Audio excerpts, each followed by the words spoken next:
చంద్రబాబు నాయుడు గారి నేతృత్వంలో కూటమి అధికారంలోకి వచ్చిన దగ్గర నుంచి ఈ 9 నెలల కాలంలో అంత పెద్ద ఎక్స్పీరియన్స్ ఉన్నటువంటి సీఎం గారి దగ్గర నుండి, చంద్రబాబు సార్ దగ్గర నుంచి కింది స్థాయి కార్యకర్త వరకు మనం ఈ మాట మాట్లాడొచ్చా? ఇది చట్ట వ్యతిరేకమా? ఇది నైతికత? ఇది రాజ్యాంగ వ్యతిరేకం అవుతుందా? ఇటువంటివి ఏవి కూడా ఎక్కడా కూడా ఎవరు పరిగణలో కూడా తీసుకుంటలేరు. డైరెక్ట్గా వాళ్ళు మాట్లాడాల్సిన మాటలు అనేస్తూ ఉన్నారు. ఒక సెక్షన్ ఆఫ్ పీపుల్ని సాటిస్ఫై చేసేస్తున్నారు.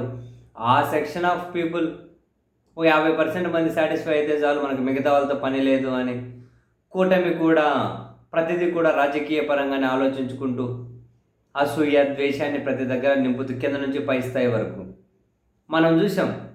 సాక్షాత్తు ముఖ్యమంత్రి గారే, చంద్రబాబు గారే వైఎస్ఆర్ కాంగ్రెస్ పార్టీ వాళ్ళకు పరోక్షంగా కానీ ప్రత్యక్షంగా కానీ ఏమీ చేయకండి, వాళ్ళకి చేస్తే పాముకు పాలు పోసి పెంచినట్లే అన్నారు. రాగద్వేషాలకు అతీతంగా పాలన సాగిస్తానని ప్రమాణం చేసినటువంటి ముఖ్యమంత్రి ఒక పార్టీ వాళ్ళకంటే 40% ఓటు బ్యాంకు, 1,40,00,000 మంది ఓటేశారు. వీళ్ళందరికీ ఏమీ చేయకూడదు అనే ఉద్దేశం. What does it mean exactly? మరి ఇంకా ఎట్లా అర్థం చేసుకోవాలి? అధికారం వ్యవస్థలు మన చేతిలో ఉన్నాయి, మనం ఏం మాట్లాడాలని నడుస్తుందంటే అసలు ఇంకా మనం దేశంలో వ్యవస్థలు ప్రజాస్వామ్యం గురించి మాట్లాడుకోవడానికి ఏం లేదు. అయితే ఈ అంశం మీదనే వైఎస్ఆర్ కాంగ్రెస్ పార్టీ గవర్నర్ దగ్గరకు వెళ్తూ ఉన్నారు. చంద్రబాబు నాయుడు గారు రాజ్యాంగంలోని ఆర్టికల్ 14, 15, 21 వైలేట్ చేశారు అని, చంద్రబాబు నాయుడు గారి మీద చర్యలు తీసుకోవాలి అని, తనను అనర్హుడిగా ప్రకటించాలి అని గవర్నర్ దగ్గరికి వెళ్ళి ఒక రిప్రజెంటేషన్ ఇవ్వడం కోసం వైసీపీ వెళ్తూ ఉంది. అదే సమయంలోనే చంద్రబాబు నాయుడు గారి మీద హైకోర్టులో కేసు వేయబోతూ ఉన్నారు, పిటిషన్ వేయబోతూ ఉన్నారు.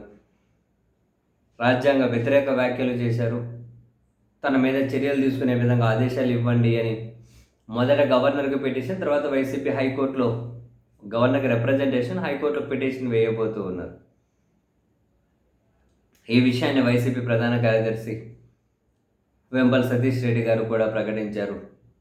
అండ్ అదే సమయంలో ఆయన కూడా పోసాని కృష్ణమురళి గారి వ్యాఖ్యలు ఏవో హేట్రెడ్ అని, ఎవరి మధ్య గొడవలు జరిగాయని చెప్పి ఆయన మీద వివిధ సెక్షన్లు పెట్టి అరెస్ట్ చేశారు.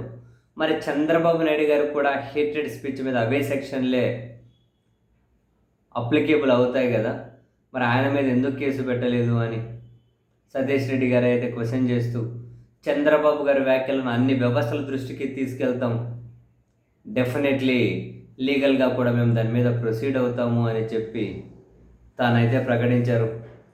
మరి వైసీపీ చాలాసార్లు చెబుతుంది, మేము దాని మీద కోర్టుకెళ్తాం, దీని మీద కోర్టుకెళ్తాం, చట్ట ప్రకారం దేవుడు చూస్తుంటాడు, చట్ట ప్రకారం ముందుకు వెళ్తామని. ఇంతవరకు ఏది కూడా వాళ్ళు సీరియస్గా ఒక అంశం మీద న్యాయస్థానంలో పిటిషన్ వేసింది లేదు ఒక పార్టీగా.